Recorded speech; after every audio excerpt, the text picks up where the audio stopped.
प्रश्न संख्या 71 ये कह रहा है कि भारत में राष्ट्रीय आपातकाल की बात कर रहा है, जो कि 352 के तहत जो है राष्ट्रपति द्वारा लगाया जाता है। तो राष्ट्रीय आपातकाल के संदर्भ में विचार करना है और अब बताना है कि इसमें जो है कौन से कथन सही है। इसमें पहला कथन ये कर रहा है कि यदि संसद का सत्र नहीं चल रहा हो तो राष्ट्रपति राज्य सूची के विषयों पर अध्यादेश जारी कर सकता है। तो बिल्कुल सही बात है कि यदि संसद का सत्र नहीं चल रहा हो तो राष्ट्रपति जो है राज्य सूची के विषयों पर अध्यादेश जारी कर सकता है। तो ये जो है पहला विकल्प जो है इसमें सही है और पहला विकल्प सही है, पहला कथन सही है, तो इसमें जो है बी गलत हो जाएंगे। अब दूसरा को चेक करते हैं। निर्देश देने की संघ की कार्यपालिका शक्ति का राज्य विस्तार हो जाता है। तो बिल्कुल सही बात है कि जब राज्य में जो है राष्ट्रपति शासन लगा दिया जाता है और राष्ट्रीय आपातकाल लग जाती है तो उस स्थिति में जो है निर्देश देने की जो संघ की कार्यपालिका शक्ति का जो है वो राज्य तक जो है उसका विस्तार हो जाता है। और इस प्रकार जो है विकल्प 2 भी सही है और विकल्प 2 भी सही है, तो यहाँ पर सी विकल्प जो है गलत हो जाएगा। उसके बाद तीसरा कथन ये कह रहा है कि राष्ट्रपति संघ से राज्य को वित्त के हस्तांतरण को समाप्त कर सकता है। तो बिल्कुल ऐसा हो सकता है कि राष्ट्रपति जो है केंद्र से राज्यों को वित्त के हस्तांतरण को या तो कम कर सकता है या चाहे तो उसको समाप्त कर सकता है। और ये जो है राष्ट्रपति केंद्र तथा राज्यों के मध्य राजस्व के संवैधानिक वितरण को जो है ये संशोधित कर सकता है। और इस प्रकार तीसरा विकल्प भी सही है और तीसरा भी सही है, तीसरा कथन भी सही है। तो इसका आंसर जो है डी होगा, यानी कि 1, 2, 3 सही है। अब बात करते हैं अगले प्रश्न की। अगला प्रश्न है प्रश्न संख्या 72 और प्रश्न ये कह रहा है कि विश्व भर के विभिन्न शहरों में यातायात संकुलन के मापन हेतु निम्नलिखित में से कौन सा संगठन एक सूचकांक प्रकाशित करता है?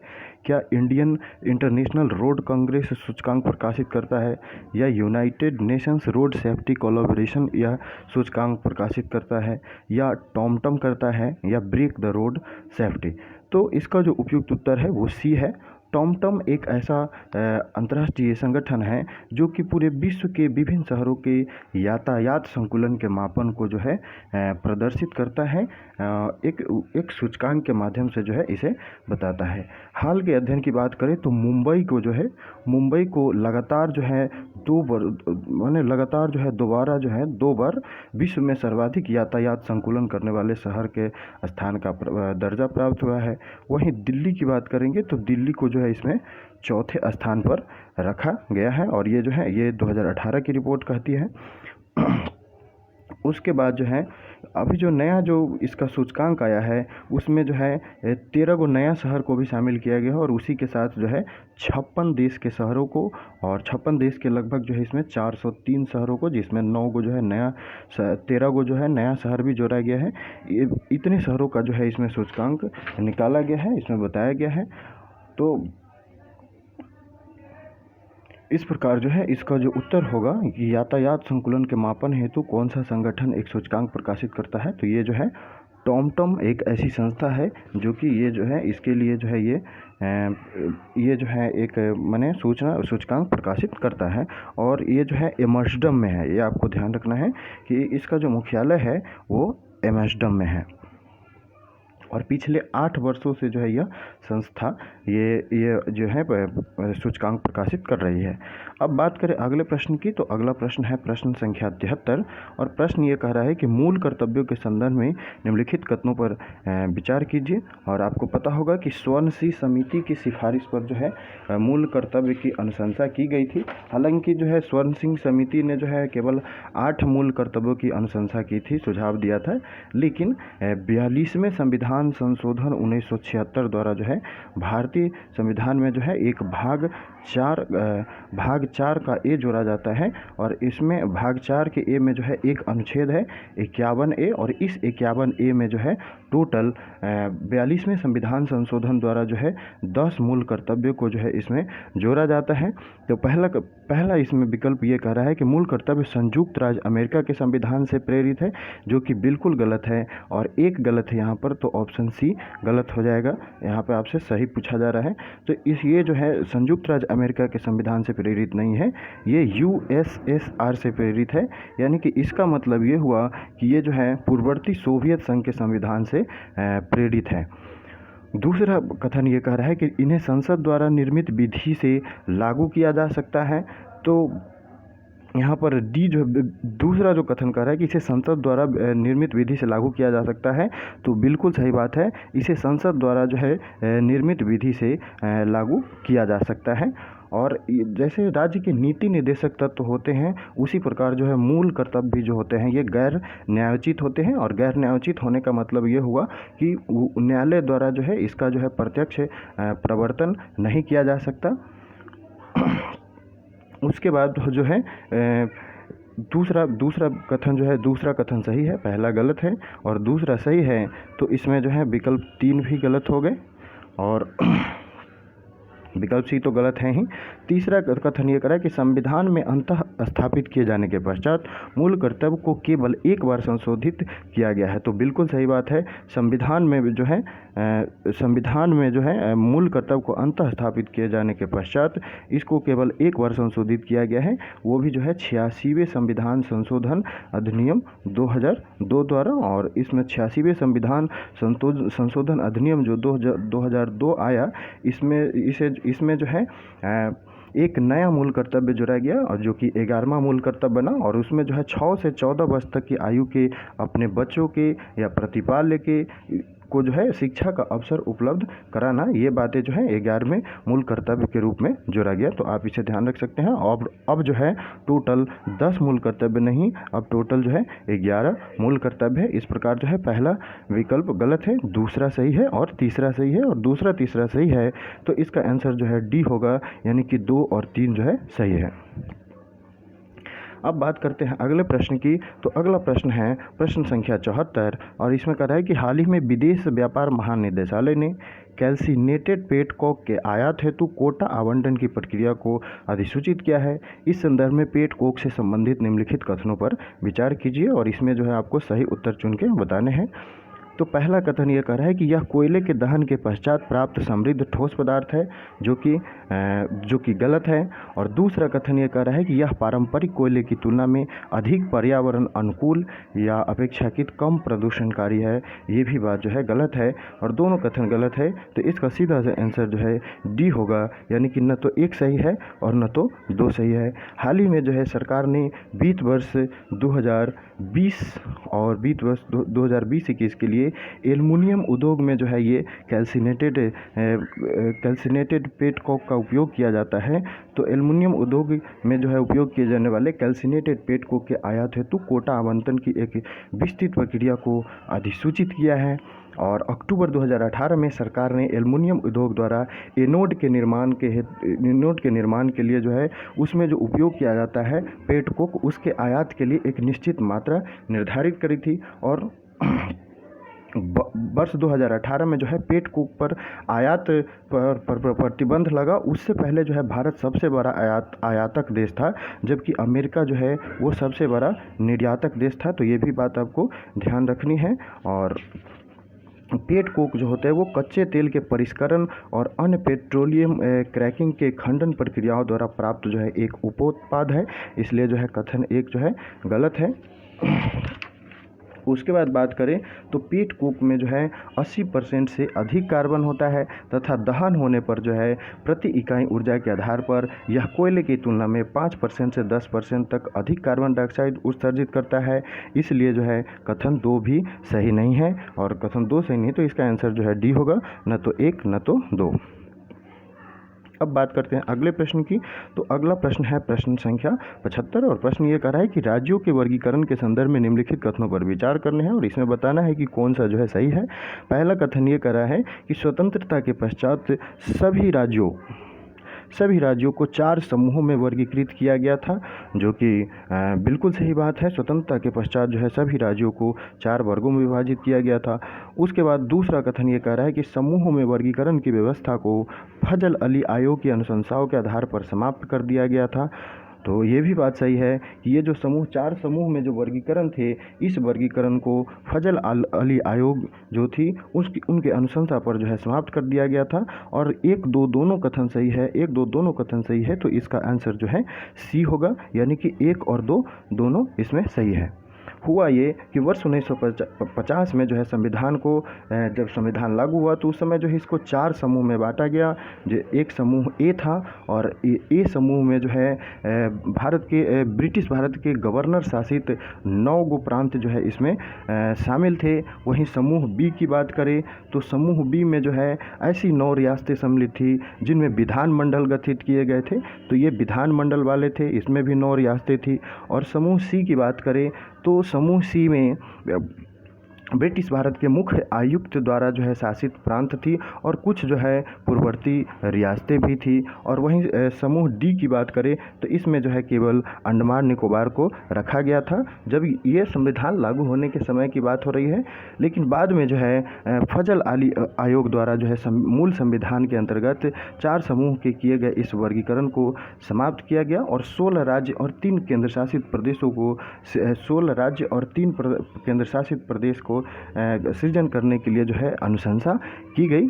और इसके लिए जो है राज्य पुनर्गठन अधिनियम 1956 और 7वें संविधान संशोधन अधिनियम 1956 के द्वारा समूह ए और बी के अंतर को जो है समाप्त कर दिया गया और राज्यों के समूह सी का जो है निरसन कर दिया गया, यानी कि उसको ख़त्म कर दिया गया। और समूह के सी में जो भी राज्य थे उसको कुछ राज्य के साथ संलग्न राज्यों में विलय कर दिया गया और कुछ को संघशासित प्रदेश के क्षेत्र में जो है पुनः स्थापित किया गया। और इसी के परिणाम स्वरूप 1 नवंबर 1956 को आपको ध्यान रखना है कि इसी के परिणाम स्वरूप 1 नवंबर 1956 को 14 राज्य और 6 केंद्र शासित प्रदेश जो है ये ABCD ग्रुप के दूरियों को कम करके और ख़त्म करके बनाया गया। तो इस प्रकार जो है इस प्रश्न का जो उत्तर है वो सी सही है कि 1 और 2 जो हैं दोनों बातें इसमें जो की गई है ये दोनों बातें सही हैं। अगले प्रश्न की बात करें तो अगला प्रश्न है प्रश्न संख्या 76 और प्रश्न ये कह रहा है कि केंद्रीय चिड़ियाघर प्राधिकरण यानी कि सेंट्रल जू अथॉरिटी CZA इसके संदर्भ में निम्नलिखित कथनों पर विचार करना है और बताना है कि इसमें से कौन सा सही है। तो सबसे पहला कथन ये कह रहा है कि यह पर्यावरण, वन और जलवायु परिवर्तन मंत्रालय के अधीन एक सांविधिक निकाय है। तो बिल्कुल सही बात है, ये पर्यावरण और वन और जलवायु परिवर्तन मंत्रालय के अधीन एक सांविधिक निकाय है। तो कथन एक सही है, तो यहाँ पे सी गलत हो गया।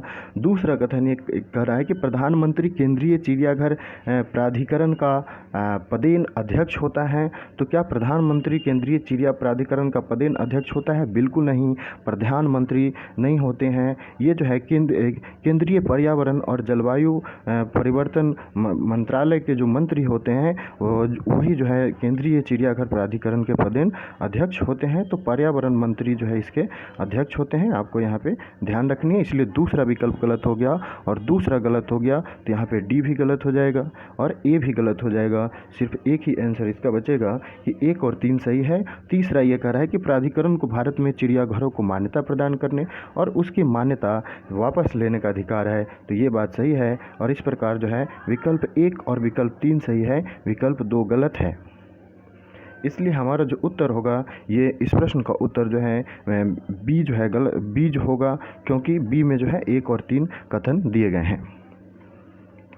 चलिए अब अगले प्रश्न की ओर चलते हैं। अगला प्रश्न है प्रश्न संख्या 77 और प्रश्न ये कह रहा है कि राष्ट्रीय मानवाधिकार आयोग द्वारा निम्नलिखित में से किन मामलों पर विचार किया जा सकता है और इसमें सही उत्तर जो है चुनना है। तो दोस्तों राष्ट्रीय मानवाधिकार आयोग जो होते हैं उस राष्ट्रीय मानवाधिकार सबसे पहले कहा गया कि हाथ से मैला ढोने वाले यानी कि मैनुअल स्कैवेंजिंग वालों से संबंधित मामले। तो बिल्कुल सही बात है, इससे संबंधित मामले जो है मानवाधिकार आयोग जो है इस पर विचार कर सकते हैं। उसके बाद विमुक्त और घुमंतु जनजातियों की समस्याओं से संबंधित मामले, तो ये भी जो है इससे संबंधित है। और स्वास्थ्य के अधिकार से संबंधित मुद्दे ये भी जो है मानवाधिकार आयोग से संबंधित है। तो इसका जो है आंसर होगा वो सी होगा।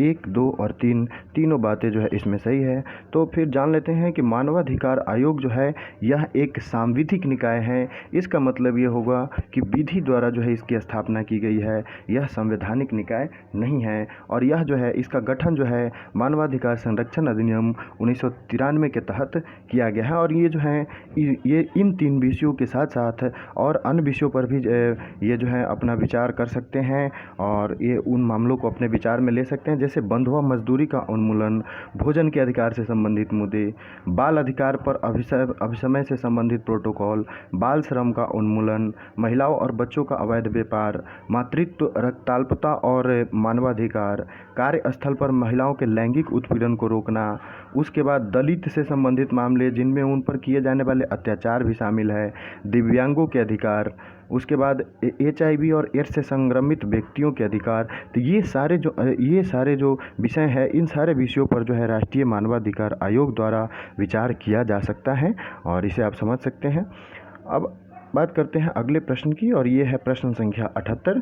प्रश्न ये कह रहा है कि निम्नलिखित में से किसके लिए संविधान के अनुच्छेद 368 के तहत संविधान संशोधन की आवश्यकता होती है, और इसमें आपको जो है सही उत्तर जो है चुन के बताने हैं।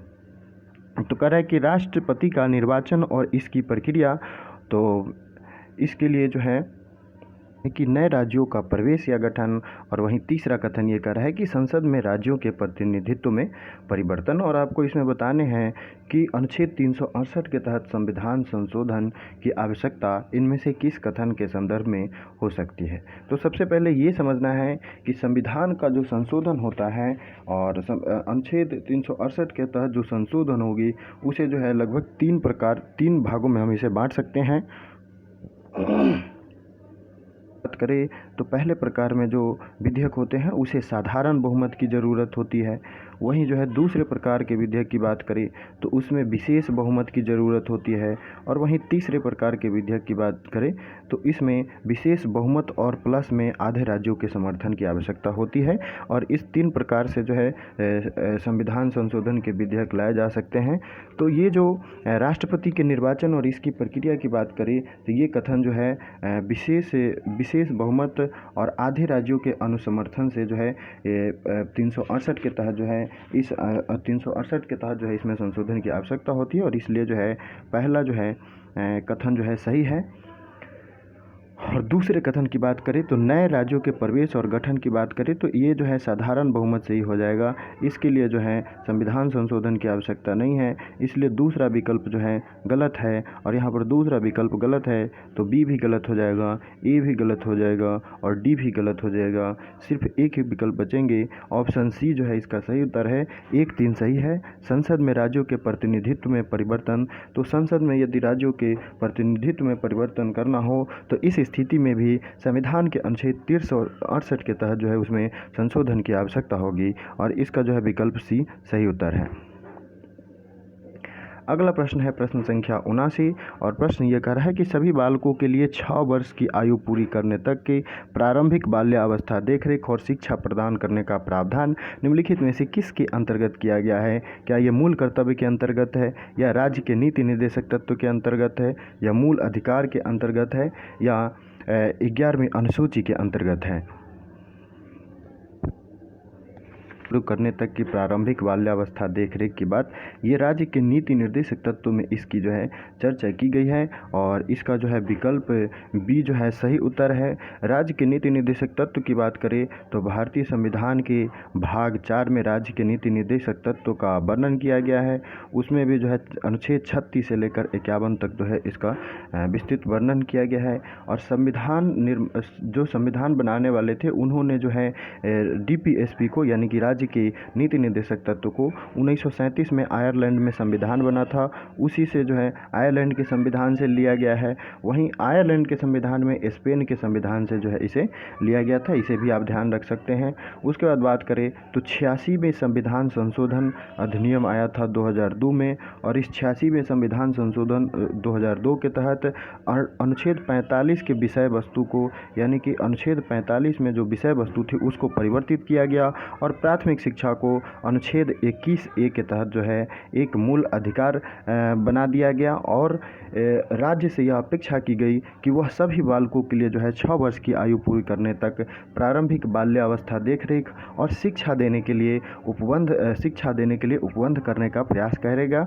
और इसके तहत जो है 6 से 14 वर्ष तक की आयु वाले अपने यथास्थिति बालक या प्रतिपाल्य के लिए शिक्षा के अवसर प्रदान करने हेतु एक मूल कर्तव्य भी जो है अंतर्विष्ट किया गया। और इस प्रकार चूँकि इसकी चर्चा जो है अनुच्छेद 45 में की गई है, इसलिए जो है इसका आंसर बी होगा। अब बात करते हैं अगले प्रश्न की। तो अगला प्रश्न है प्रश्न संख्या 80 और प्रश्न ये कह रहा है निम्नलिखित में से कौन से प्रावधान मूल कर्तव्यों में वर्णित किए गए हैं, यानी कि मूल कर्तव्य में ये प्रावधान इसका विवरण दिया गया है। पहला कथन ये कह रहा है कि निम्नलिखित प्राकृतिक पर्यावरण की रक्षा और उसका संवर्धन करना। दूसरा कथन कह रहा है राष्ट्रीय महत्व के घोषित स्मारकों की सुरक्षा करना।